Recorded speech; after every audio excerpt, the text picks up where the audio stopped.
রাজ্যের সাম্প্রতিক আইন শৃঙ্খলা পরিস্থিতি এবং বিজেপির পরিবর্তন যাত্রাকে কেন্দ্র করে রাজ্য রাজনীতিতে পারদ চড়ালেন এবার মহাগুরু।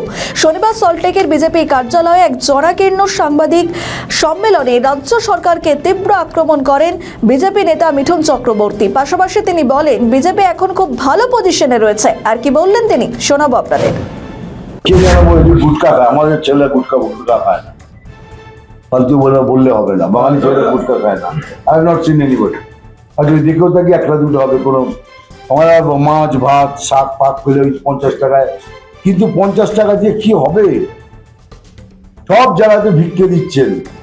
বাঙালির মর্যাদা একদম ওখান থেকে এখানে ফেলে দিয়েছে।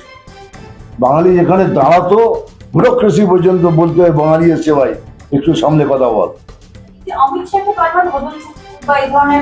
দেখুন, এইসব ধরনের কথাবার্তা তো ওনারা সবসময় বলেন, এটা ওদের কালচার। সব পার্টির একটা কালচার থাকে, ওই পার্টির কালচার ওটা। বাপ তুলে কথা বলে, মা তুলে কথা বলে, এটা কি নতুন? ওদের কুটকুট। এখন আপনার মেয়ে বলে কিছু বলছে, যদি কিছু বলি তাহলে কি হবে? না, আমি কি পাচ্ছি না। আমি বলছি যদি এখন উনি মহিলা বলে আমরা কিছু বলছি, ওদের কুটকুটের বদলে তার আমরা কিছু বলতে পারি। আর বলবো